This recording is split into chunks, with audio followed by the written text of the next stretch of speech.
Hi, welcome to Detours, Understanding Acquired Brain Injury. I want to talk to you about managing expectations.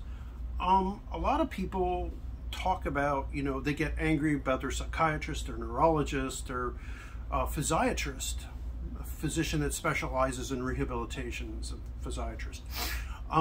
And they're like, how come I'm not fixed? This pill doesn't work. This treatment isn't right for me. And part of the problem is because people don't seem to understand what to expect. So managing your expectations is what this is about.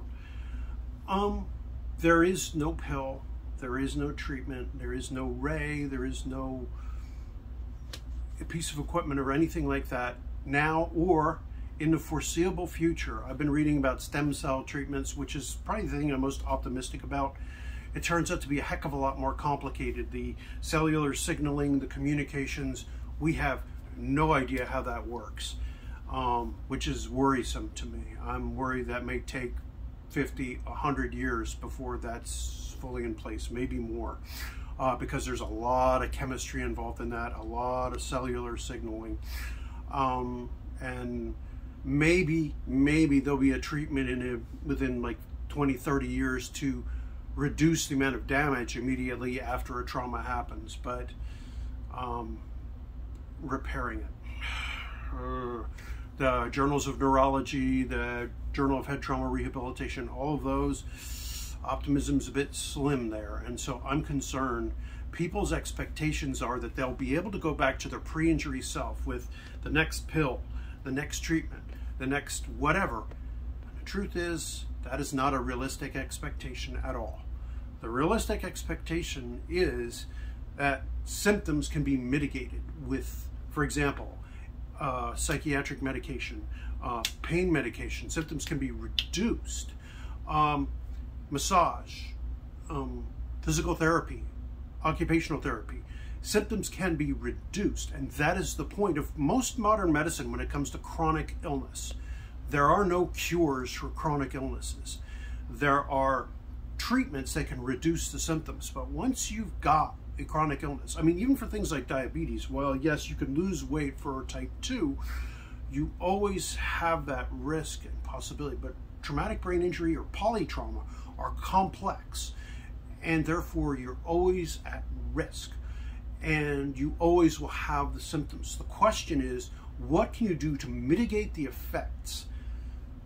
Things like good diet, things like rehabilitation, things like medication when it's called for, and understanding that it's a long search for the right medications and for ones that will have the least side effects. All medication, whether it's prescribed or whether you get it at a marijuana dispensary or whether you grow it yourself, all medication that works has side effects. The question is, what side effects are you willing to tolerate? Rehabilitation has side effects too, because exercising, pushing, pulling joints, things like that, there's wear and tear on your joints. Psychiatric and psychological and therapy.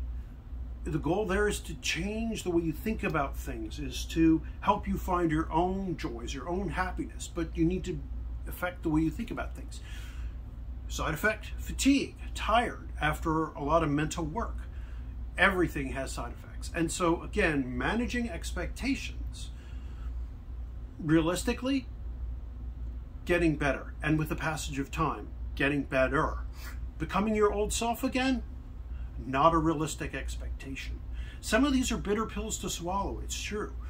But what you want to try to do, and what you really want to try to be, is someone your old self would have been proud of. And that doesn't mean it's necessarily a bad thing, but it does mean it's reality. And reality is you strive to be a better person than you were yesterday. And that's really the question. Are you better than you were yesterday? Are you trying to be better than you were yesterday? For me, it's always striving to be better than I was yesterday, a week ago, a month ago, a year ago, 30 years ago. And that, to me, is what it's about, and managing expectations. My expectations are that I do better. And that's what we should be striving for in medicine. and as brain injury survivors.